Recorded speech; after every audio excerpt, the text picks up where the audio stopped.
28 de janeiro do ano passado, de 2023, o presidente Lula sancionou a lei que encurta prazos e modifica regras para aprovação e comercialização de agrotóxicos, substâncias usadas para o controle de pragas e doenças em plantações.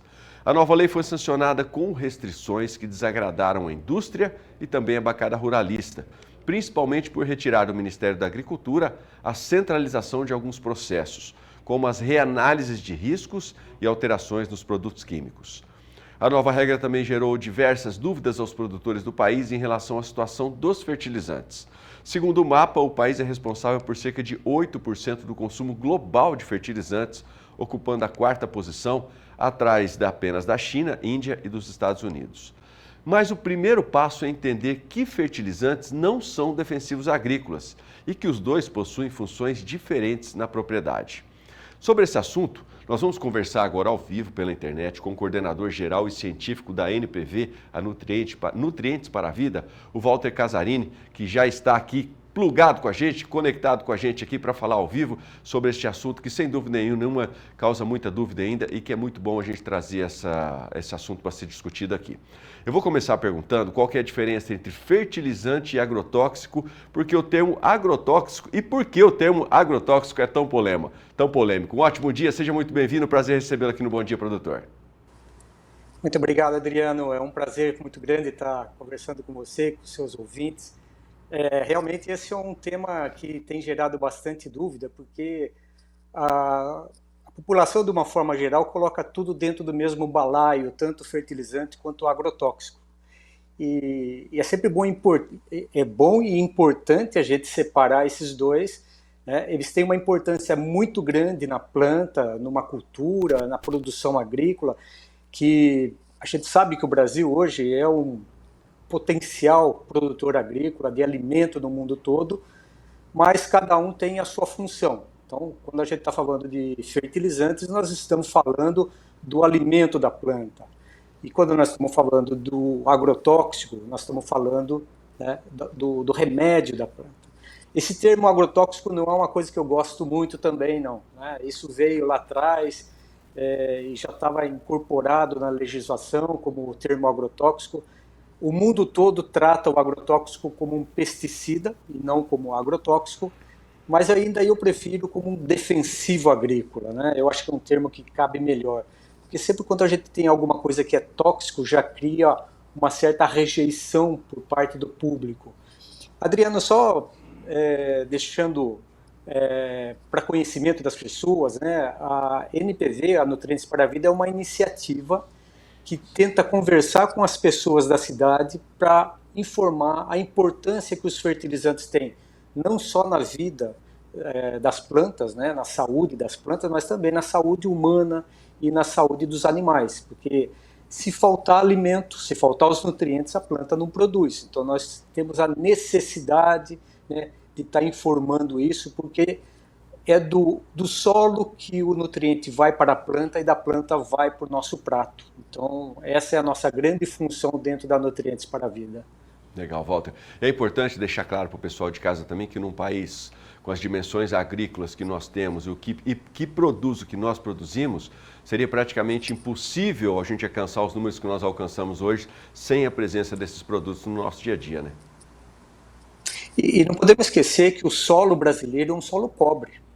Ele é pobre em nutrientes, ele é ácido, então, principalmente no centro-oeste, que são solos que vêm do arenito, que são solos bastante pobres em termos de nutrientes, como o fósforo, o zinco, né? Se a gente for colocar esses dois nutrientes como exemplo, mas também o nitrogênio. Então, é importante a gente repor isso. A agricultura sustentável, ela se faz repondo os nutrientes que estão saindo do solo e indo para o nosso prato. Tá? A gente não pode esquecer que a soja, o milho, são os filhos do produtor rural. Se a gente for fazer uma analogia, né, nós temos os nossos filhos e nós não queremos ver o nosso filho passando fome. Nós vamos dar o alimento para o nosso filho. Da mesma forma, nós vamos fazer com as nossas plantas, ou o produtor faz com as plantas. Se ele vê que está passando fome, ele vai fazer uma análise de solo, que tem que ser bem criterioso esse processo de saber o que está faltando, para a gente não estar colocando a mais, né, porque daí nós vamos estar afetando o ambiente, mas a análise do solo é aquela que vai determinar quanto de nutrientes nós temos que devolver para o solo, porque o nutriente que estava no solo foi para o nosso prato. E da mesma forma a planta tem os seus problemas, né? Ela tem problema de pragas, né? As moscas, os percevejos, e a gente tem que aplicar o inseticida para controlar isso. É a mesma coisa que acontece em casa. Um pernilongo, quando a gente coloca o inseticida, a gente está fazendo todo o controle para não ter doença da dengue, da chikungunya e tudo mais, né? A gente for lembrar também agora recentemente da doença do Covid, é um agrotóxico que nós estamos usando, é um defensivo para a nossa saúde. E é isso que a gente faz com a planta. Então, o produtor quer ver a sua filha soja, o seu filho milho, produzir. Ele não pode perder isso. Então, desde que use com critério, com respeito ao ambiente, respeitando o tempo de carência, o produtor vai aplicar, e isso não passa, não faz mal para a saúde do ser humano, né, e nem do animal. Então, é tudo responsabilidade que nós temos que ter, e o produtor tem isso, né, a gente tem que deixar bem claro.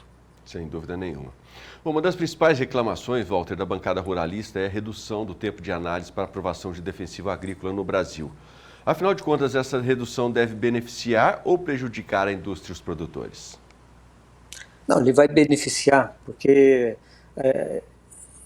como todas as plantas daninhas, como todos os insetos, eles têm a sua resistência, vai criando resistência. E o tempo que estava levando, em média, para um produto ser registrado, era em torno de 6 anos. Então, quando esse produto sair no mercado, às vezes já tem variedades ou tem insetos já resistentes àquela primeira molécula. Então, isso faz com que ele vai perdendo a eficiência. A gente não pode entender que quando tem novos produtos aparecendo, eles são maléficos, né? Porque se prende muito no número. O ano passado foi mais de 500 produtos novos que vieram, mas são produtos mais eficientes, que muitas vezes ele pode estar sendo aplicado com tempo menor, ou com quantidades menores do que o produto antigo. Então, isso vai trazer bastante benefício, porque além da eficiência de controle, a quantidade pode ser menor também, né, do princípio ativo que está sendo aplicado. E isso, a gente não pode abrir mão dessa tecnologia, né, que hoje a gente tem em mão. Muito legal, Walter. Muitos produtores, né, agrônomos principalmente, dizem que a forma de produzir alimentos em larga escala fez com que os agricultores ficassem muito dependentes do uso desses defensivos agrícolas. No atual cenário da agricultura, onde o fenômeno El Niño e as mudanças de temperatura desencadeiam aí esse crescimento de pragas e patógenos nas lavouras, a produção de alimentos de fato depende mais desses defensivos agrícolas? Olha, Adriano, eu acredito que hoje nós estamos tendo uma variação muito grande em termos de defensivo agrícola. Hoje estão entrando os biológicos, né, com menor taxa de toxicologia para as plantas. E o crescimento do biológico tem feito, né, com que esses químicos tenham reduzido. Então, a gente está tendo uma produção muito mais sustentável e com menos risco de ter uma toxicologia desses produtos presentes. Então, a minha opinião é que nós não estamos tendo esse problema tão grave assim com relação ao uso de defensivo. Isso tem reduzido, né? Esses produtos biológicos têm ou substituído ou têm trabalhado junto com esses produtos agrotóxicos e reduzido essa taxa de toxicologia. Então, eu vejo, né, que a evolução da nossa agricultura brasileira ela tem sido muito mais benéfica no sentido de ter produtos com menor taxa de contaminação do que o contrário.